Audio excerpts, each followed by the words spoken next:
कल 4 जून है। 4 जून का इंतज़ार पूरा भारत कर रहा है। क्या भारत की कमान पुरानी सरकार के हाथ में ही रहेगी या कुछ नया होगा? एग्जिट पोल की बाढ़ आई हुई है, समझ नहीं आता कि किस पर भरोसा किया जाए। जिस तरह एग्जिट पोल बता रहे हैं उससे तो लगता है कि सरकार एनडीए की आने वाली है और बम्पर मेजॉरिटी के साथ 400 का नारा पूरा होने वाला है। लेकिन अगर एग्जिट पोल की माने और दूसरी तरफ अपोजिशन ये कह रहा है कि ये exit poll paid exit poll है। अगर हम इन चैनल का माजी देखें तो कोई बईद नहीं कि ये तमाम चीज़ें पेड हो रही हूँ, क्योंकि चैनल तो एक ही तरह की डफली पिछले कई सालों से बजा रहे हैं। लेकिन एक बात तो है, पूरे भारत की आवाम ने भरोसा जताया है भारतीय जनता पार्टी पे। अगर एग्जिट पोल को हम गलत भी माने, लेकिन ये सरकार भारतीय जनता पार्टी की बनती हुई दिखाई दे रही है। 400 पार का नारा पूरा हो या ना हो, लेकिन ऐसा लगता है कि सरकार एनडीए की ही होगी। एक दिन का वक्त बचा है, कल 4 तारीख, और कल ऐलान हो जाएगा कौन जीता, कौन हारा, कौन कहाँ कहाँ कामयाब रहा, कौन कहाँ कहाँ नाकाम रहा और कामयाब और नाकाम होने की वजूहात क्या रहीं। लेकिन एक बात साफ है कि भारतीय जनता पार्टी और ख़ास तौर से नरेंद्र मोदी की शोहरत में किसी तरह की कमी नहीं आई है और बहुत से ऐसे काम ज़रूर हुए हैं जिसका फ़ायदा भारतीय जनता पार्टी को इस इलेक्शन में होता हुआ दिखाई दे रहा है। भारतीय जनता पार्टी ने 2-4 बड़े काम, जिनका जिक्र इलेक्शन में तो नहीं हुआ, ना रैलीज में हुआ।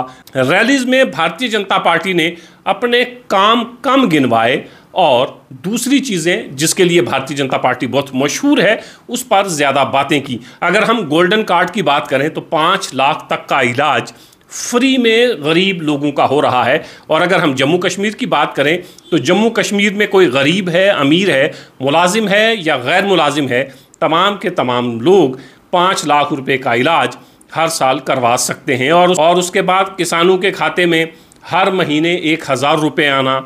उसके बाद सड़कों का निज़ाम बहुत बेहतर हुआ है पूरे हिंदुस्तान भर में, भारत भर में। चीज़ें ऐसी ज़रूर हैं जो इस सरकार ने आम लोगों के लिए, गरीब लोगों के लिए की हैं, लेकिन पूरे इलेक्शन में वो चीज़ें गायब रहीं, क्योंकि भारतीय जनता पार्टी जानती है कि इलेक्शन किस तरह लड़ा जाता है और किस तरह जीता जाता है, लोग क्या सुनना चाहते हैं और क्या नहीं सुनना चाहते हैं। भारत की आवाम काम के ऊपर भरोसा कम करती है, ये देखती है कि उसके सेंटिमेंट्स किसके साथ जुड़े हुए हैं। जज्बाती तौर पर भारत की आवाम पार्टीज़ के साथ जुड़ती है, और चाहे वो फिर कोई पार्टी हो, चाहे बीजेपी हो, चाहे कांग्रेस हो, चाहे दूसरी जमातें हैं, तो भारत के वोटर्स, भारत की आवाम जज्बाती तौर पर अपने रहनुमाओं के साथ और सियासी जमातों के साथ जुड़ती है।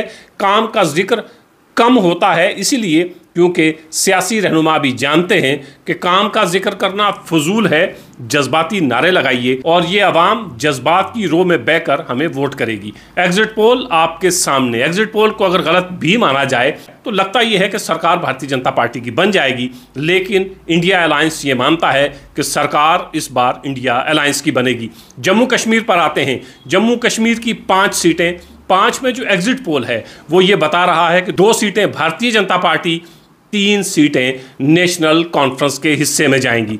जम्मू और कठुआ की सीट पर जो एग्जिट पोल है वो ये बताते हैं कि दोनों सीटें भारतीय जनता पार्टी के हिस्से में जाएंगी। लेकिन कठुआ वाली सीट के हवाले से ये कहा जाता है मुकाबला 19 और 20 का है। लाल सिंह जतिंदर सिंह को ज़बरदस्त टक्कर दे रहे हैं। कुछ भी हो सकता है इस सीट पर, लाल सिंह भी जीत सकते हैं और जतिंदर सिंह भी, क्योंकि मुकाबला बहुत कड़ा है। लाल सिंह ने भी यहाँ बहुत मेहनत की है और जतिंदर सिंह के साथ 10 साल की एंटी इनकम्बेंसी भी है। और जतिंदर सिंह के हवाले से ये कहा जाता है कि वो आम लोगों से बहुत दूर रहते हैं, लेकिन फैसला लोगों ने कर लिया है, नताइज कल आने हैं। राजौरी अनंतनाग पार्लिमानी सीट पर एक former chief minister Mehbooba Mufti, national conference के उम्मीदवार मियां अल्ताफ के बीच में मुकाबला है। यहाँ भी कांटे की टक्कर है, वैसे ही जैसे कठुआ वाली सीट पर है। यहाँ भी मियां अल्ताफ और महबूबा मुफ्ती के बीच में कांटे की टक्कर है। एग्जिट पोल ये बताते हैं कि जीत मियां अल्ताफ की होने वाली है और कुछ एग्जिट पोल ये बताते हैं कि महबूबा मुफ्ती भी जीत सकती हैं। मुकाबला बहुत सख्त है और अगर हम श्रीनगर और बारामूला की सीट पर देखें तो ये बताया जाता है कि तमाम तर मुकाबले के बाद जीत नेशनल कॉन्फ्रेंस की होगी। हम इस सर्वे को सच मान लें तो ज़्यादातर सर्वे ये बताते हैं 3 सीटें जम्मू कश्मीर में नेशनल कॉन्फ्रेंस के खाते में जाएंगी, 2 भारतीय जनता पार्टी के हिस्से में जाएंगी। अब ज़्यादा इंतज़ार आप तमाम लोगों को नहीं करना है, सिर्फ कल तक का इंतज़ार करिए। कल तमाम चीज़ें वाज़ेह हो जाएंगी और यह भी साफ होगा जम्मू कश्मीर में क्या होने वाला है। क्या जम्मू कश्मीर में तीनों जगह हल चलेगा या कहीं हल कहीं कलम दवात? क्या जम्मू की दोनों सीटों पर कमल ने खिलना है या एक सीट पर कमल और एक सीट पर हाथ का चुनाव निशान जीतेगा? इंतजार की घड़ियां अब तकरीबन ख़त्म होने वाली हैं।